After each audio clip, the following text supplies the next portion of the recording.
এত পরিমাণ অসুস্থ শরীর নিয়েও চলে আসলাম বাবার বাড়ি থেকে শুধুমাত্র দেবরের এই কেকটা বানিয়ে দেওয়ার জন্য। আমি জানি আমার এই ক্যাপশন বা আমার এতটুকু ভয়েস শুনেই আপনাদের কিছু কিছু মানুষের ইতিমধ্যে চুলকানি শুরু হয়ে গেছে। মানে কেন আপনার বাবার বাড়ি থেকে অসুস্থ শরীর নিয়েও চলে আসতে হবে দেবরের জন্য কেক বানাতে, ন্যাকামি, দেবরের সাথে এত কেন মিলমেশা বা এত কেন ঘনিষ্ঠতা, এত কেন ভালো দেখানি, এত কেন পীড়িত দেবরের জন্য। তো ইতিমধ্যে আপনাদের কিছু কিছু মানুষের এরকম কিন্তু শুরু হয়ে গেছে, তাই না বলেন? নাকি কমেন্টেও চলে গেছেন মানে কমেন্ট করার জন্য? যাই হোক, আমার এই কথাগুলো শুনে কিছু কিছু আপুরা আবার হয়তো বা ভাবছেন যে আপু এগুলো কি বলছে, ওনার দেবরের জন্য কেক বানাবে, আমাদের কেন এরকম হবে? তো যাই হোক, এই ধরনের যাদের চিন্তা ভাবনা সেই আপুদের থেকে আমি প্রথমেই ক্ষমা চেয়ে নিচ্ছি। আপনাদের উদ্দেশ্যে আমার এই কথাগুলো বলা না। তবে কিছু কিছু মানুষ আছে যারা কিনা আমার গত কয়েকটা ভিডিওতে, মানে আমার দেবর যেহেতু দুইজন, তো তাদের জন্য কেক আমি মেক করেছিলাম বার্থডেতে, প্লাস হচ্ছে তাদের অ্যানিভার্সারিতে আমি করেছিলাম। তো তখন তারা দেবরের জন্য করেছি এটা আমি কেন বললাম, বা দেবরের জন্য স্যাক্রিফাইস করেছি, অসুস্থ শরীর নিয়েও কাজ করেছি, সেটা কেন আমি বললাম। তো সেই জায়গায় তারা এত পরিমাণ বাজে নেগেটিভ মন্তব্য করেছে, যেটা সত্যিই খুবই দুঃখজনক। তো তারা এরকমভাবে বলছিল যেন এত দেবরের জন্য পীড়িত কিসের, আপনি দেবরের জন্য যা যা দেখাচ্ছেন আলগা পীড়িত, এগুলো খারাপ দেখায়, এগুলো ঠিক না, ন্যাকামি করছেন।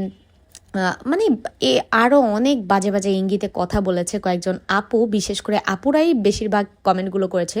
তো আমি সেগুলো দেখে খুবই অবাক হয়েছি। আবার সেগুলো দেখে আমার ফ্যামিলির লোকজন আমাকে বলছিল যে কিছু মনে করো না, আসলে তাদের হয়তো বা দেবরদের সাথে এরকম ভাবিদের কোনো আসলে আন্ডারস্ট্যান্ডিং ভালো না, তো সেই কারণে হয়তো বা তারা এটা নিতে পারছিল না। তো সেটা নিয়েই আমরা খুবই মজা করছিলাম, আমি, আমার দেবরের বউ, আরও আমার ফ্যামিলি মেম্বাররা। আপনারা যারা এই ধরনের বাজে মন্তব্য করার জন্যই আসলে ফেসবুকে এসে বসে থাকেন যে কাকে কোন জিনিসটা নিয়ে খোঁটা দিবেন, কাকে কোন বাজে কথাটা বললে আপনাদের শান্তি আসবে, বা আপনারা এইসব নিয়েই পড়ে থাকেন আসলে, তো তাদের জন্য বলছি আমার ভিডিওতে ভাই এত কষ্ট করে খারাপ নেগেটিভ কমেন্ট আপনাদেরকে করতে হবে না, কারণ আই ডোন্ট কেয়ার আপনাদের এইসব কথা, আমি কোনোভাবেই মাথায় নেই না। একটা ভালো জিনিসকে যখন আপনারা এতটা নিচু করে দেখেন তখন সত্যিই একদিক থেকে মনটা খারাপ হয়, আবার নিজেকে সান্ত্বনা দেই যে আসলে আপনাদের মতো এরকম কিছু মানুষ না থাকলে তো আর নেগেটিভিটি থাকতোই না। তো যাই হোক, আপনারা যেই দেবরের জন্য গত কয়েকটা ভিডিও দেখেছেন, তো সেই দেবরের জন্য আমার মূলত আজকে এই কেকটা ছিল না, এটা হচ্ছিল আমার শাশুড়ি মায়ের ভাতিজা আর কি, তার জন্য। তো আমার তো দেবরই হয়, তো সে আমাকে কয়েকদিন আগে বলে রেখেছিল যে ভাবি আমার একটা কেক লাগবে। তো আমি বললাম যে ঠিক আছে করে দিব। তবে আমার মাঝে শরীরটা খুবই খারাপ হয়, প্লাস মেয়ের পরীক্ষাও শেষ হয়ে গিয়েছিল। তো ভেবেছিলাম যে একটু বাড়ি থেকে ঘুরে আসি। তো ওখানে যাওয়ার পর ও আমাকে আবারও মেসেজ দেয়। তো ও আগে আমাকে যখন কথাটা বলেছিল কেক লাগবে, তখন বলেছিল যে 8 তারিখ লাগবে। তো পরবর্তীতে সে 7 তারিখ নিতে চাচ্ছিল। তো আমার তো আর একদমই এসে পড়া পসিবল ছিল না। তো তারপরে আমি বলেছিলাম ঠিক আছে তোমার জন্য আমি চলে আসব, তবে রাত হবে আমার কেকটা দিতে দিতে। তো ও বললো যে আচ্ছা ঠিক আছে ভাবি, আমরা না হয় ওই দিন বার্থডেটা না করি, পরের দিন করব, আপনি আমাকে 8 তারিখেই দিন। তো এই তো তারপরে এই অসুস্থ শরীর নিয়েও চলে আসলাম। আসলে ওর কেক না থাকলে আমি আরও 2 দিন থেকে আসতাম বাসায়।